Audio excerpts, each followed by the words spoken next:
ذرا اس آیت پر اب نگاہ کو مرتکز کیجئے، انسان کا خسارہ کیا ہے؟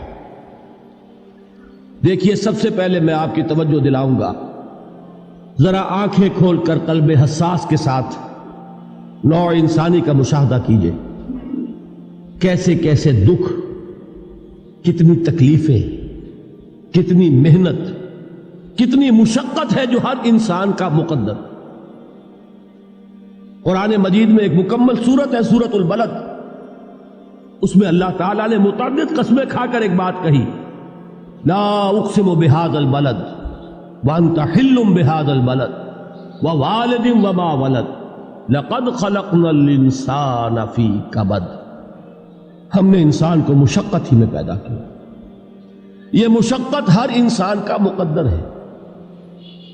لوگ گھروں کو چھوڑ کر آئے ہوئے ہیں، کہاں کہاں انسان جاتا ہے، یہ اس دنیا میں محنت اور مشقت۔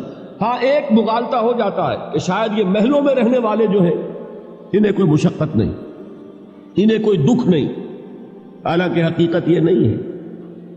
جو جتنا امیر ہے آپ دیکھیں گے اس کی جسمانی مشقت کم ہے، ذہنی کوفت زیادہ ہے۔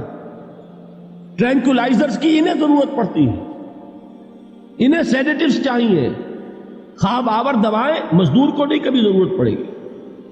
وہ 8 گھنٹے کی محنت کرنے کے بعد احساس ہوتا ہے کہ وہ صبح ہی کی خبر لے گا۔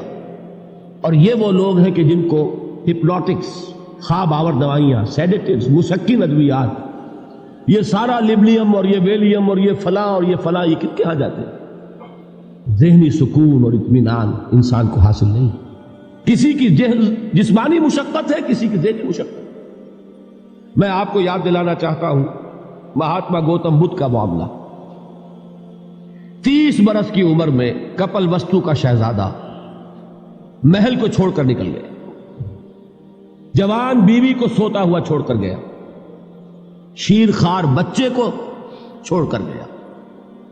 راجدھانی میں رہنے والا محل کا باسی، جسے یہ معلوم ہے کہ باپ کے بعد مجھے یہ سلطنت ملنے والی ہے، کیوں گیا؟ کبھی کبھی آپ نے سوچا؟ اس نے انسان کے غم اور دکھ کا مشاہدہ کیا۔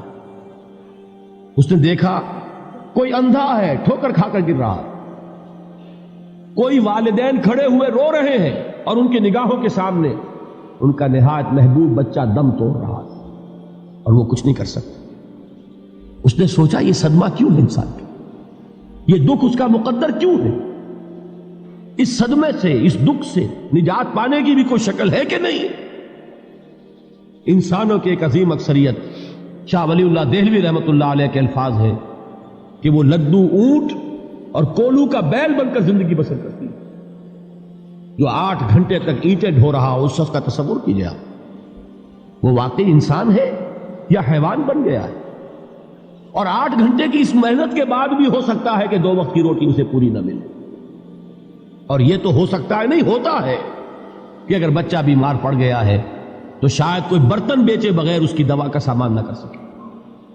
ایسا شخص کتنے بوجھوں تلا دبا ہوا ہے، کتنی مشقت کے اندر پسا ہوا ہے۔ لدو اونٹ اور کولو کا بیل، انسانوں کی عظیم اکثریت اس سطح پر زندگی بسر کرتی ہے۔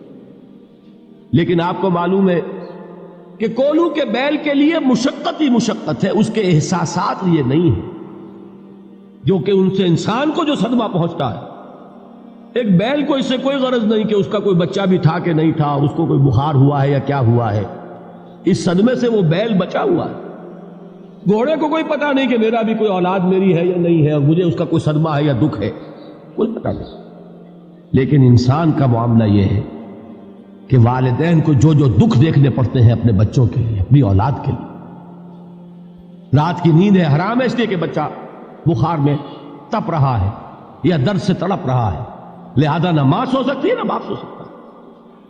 میں نے ایک موقع پر دیکھا، لاہور میں کیروسین آئل، اس زمانے میں ابھی سوئی گیس نہیں آئی تھی اور اکثر و بیشتر جو ہے یہی مٹی کا تیل جو ہے ایندھن کے طور پر استعمال ہوتا تھا، اس کی شارٹیج ہو گئی تھی۔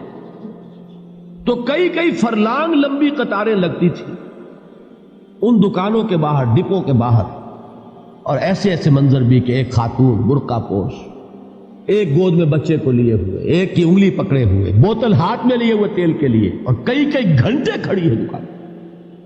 یہ مشقت انسان جھیلتا ہے کہ نہیں؟ غالب نے اس کا نقشہ کھینچا ہے کہ رنج سے خوگر ہوا انسان تو مٹ جاتا ہے رنج. مشکلیں اتنی پڑی مجھ پر کہ آسان ہو گئی. ہم بھول جاتے ہیں، ورنہ واقعہ یہ کہ قلب حساس ہو اگر، اور قید حیات و بند غم اصل میں دونوں ایک ہیں. موت سے پہلے آدمی غم سے نجات پائے کیوں؟ اچھا یہ تو ہوا لقد خلقنا الانسان فی کبد.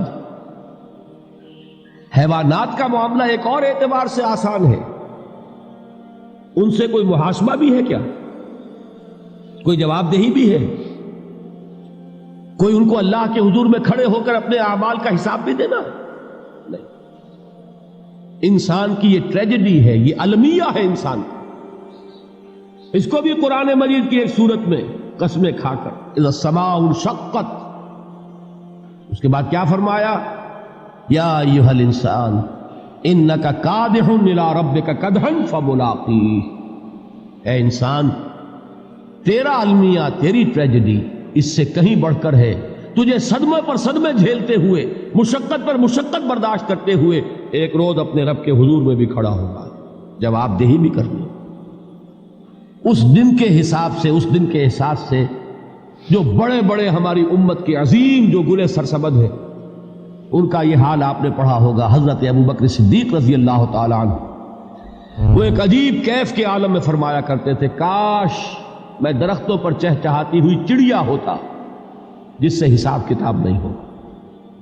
کاش کہ میں گھاس کا تنکا ہوتا جو آج ہے اور کل آگ میں جلا دیا جاتا، ختم ہو جاتا، اس سے محاسبہ کوئی نہیں. وہ جس کے احساس سے کہ حضرت عمر جو ہے اپنے انتقال کے وقت سخت بے چین تھے. ان کے بیٹے حضرت عبداللہ ابن عمر رضی اللہ تعالیٰ عنہما نے ان کا سر جو ہے وہ اپنے زانوں پر رکھ لیا تو کہا نیچے ڈال دو.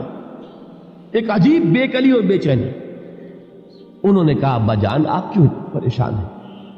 آپ تو عشرہ مبشرہ میں سے، آپ کو تو اللہ تعالیٰ نے جنت کی بشارت حضور کے ذریعے سے اس دنیا میں دی. حضرت عمر فرماتے ہیں کہ خدا کی قسم اگر قیامت کے دن عمر برابر سرابر پر چھوٹ گیا تو بہت بڑی کامیابی تصور. یہ احساس جن کو ہوتا. حضرت علی کا حال کیا ہوتا ہے؟ ابھی جو آپ نے حافظ صاحب سے سنا، یہ حضرت علی کا معاملہ ہے کہ ایک تیر پیوست ہو گیا تھا، کسی طرح نکل نہیں رہا تھا. حضرت علی نے فرمایا کہ اچھا چھوڑو مجھے، میں نماز کی نیت باندھتا ہوں. نماز کی نیت پڑھتے تھے تو لرزتے تھے، کانپتے تھے. کس کے سامنے کھڑا ہوں اور کس کے سامنے مجھے ایک دن جواب دہی کے لیے کھڑا ہونا ہوگا. لن تزولا قدم ابن آدم، حضور نے خبر دی ہے ابن آدم کے قدم ہل نہیں سکیں گے. جیسے مجرم کھڑا ہوتا ہے کٹہرے کے اندر، اس کٹہرے میں سے ہل نہیں سکو گے حتی یسأل عن خمس، جب تک کہ 5 چیزوں کا حساب نہ لے لیا جائے. وہ 5 چیزیں کیا ہے؟ کان کھول کر سنیے.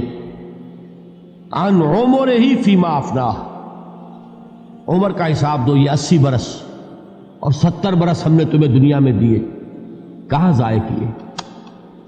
وعن شبابہ فیما ابلاہ، اور خاص طور پر جوانی کا دور، امنگوں کے دن، ولولے ہوتے ہیں، قوت ہوتی ہے، توانائی ہوتی ہے، آدمی چلتے ہوئے زمین پر پاؤں مارتا ہے، قوت جو ہے وہ اپنا اظہار چاہتی ہے.